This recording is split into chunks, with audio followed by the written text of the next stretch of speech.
Hi friends, ఈరోజు స్నేహితుల గొప్పతనాన్ని తెలిసే ఒక మంచి కథను తెలుసుకుందాం. Let's go to the video.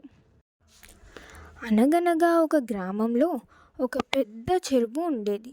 ఆ చెరువులో అనేక జంతువులు జీవించేవి.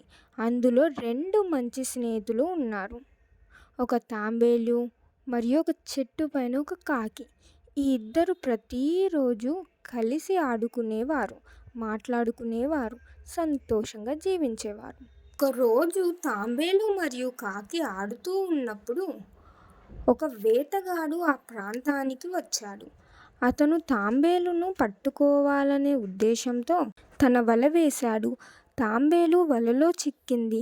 ఆ తాంబేలు ఏమి చేయాలో తెలియక భయంతో వణికిపోతుంది. అప్పుడే ఆ కాకి తన బుద్ధితో ఒక ఉపాయం చేసింది. కాకి వెంటనే ఒక పథకం వేసింది. ఆ కాకి ఆ వేటగాడిని దారి తప్పించడం ప్రారంభించింది. కాకి కౌ కౌమని అరవడం మొదలుపెట్టింది. ఆ వేటగాడు ఆ కాకిని కూడా ఎలాగైనా పట్టుకోవాలి అని ఆలోచించి తన దగ్గర ఉన్న గింజలను కింద వేస్తాడు. ఆ కాకి ఆ గింజలను తినడానికి వెళ్ళినట్టు నటించింది. ఆ వేటగాడు ఆ కాకిని పట్టుకోవడానికి పోయింది. ఆ కాకి అక్కడి నుంచి ఎగిరిపోయింది. అదే సమయాన్ని చూసుకొని తాంబేలు ఆ వల నుంచి చెరువులోకి వెళ్ళిపోయింది. వేటగాడు తిరిగి వచ్చి చూసేసరికి తాంబేలు అక్కడ లేదు.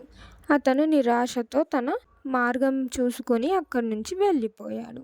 తాంబేలు తన ప్రాణాలను రక్షించినందుకు తన స్నేహితురాలైన కాకికి కృతజ్ఞతలు తెలుపుకుంది. అప్పటి నుంచి వారి స్నేహం ఇంకా బలంగా మారింది. కథ యొక్క నీతి: స్నేహితుల సహాయం మరియు తెలివి సమస్యలను అధిగమించడానికి సహాయపడుతుంది. నిజమైన స్నేహం ఎటువంటి ఆపదలో ఉన్నా కూడా కాపాడుతుంది. ఈ స్టోరీ మీకు నచ్చిందా? మీ జీవితంలో కూడా మంచి స్నేహితులు ఉన్నారా లేదా అనేది కామెంట్ చేయండి. ఈ వీడియో కనుక మీకు నచ్చినట్లయితే లైక్ చేయండి, షేర్ చేయండి, సబ్స్క్రైబ్ చేయండి. ఇలాంటి వీడియోస్ ఇంకా కావాలి అంటే నా ఛానల్ని చూస్తూ ఉండండి. మరొక వీడియోతో మళ్ళీ కలుద్దాం. Thank you for watching.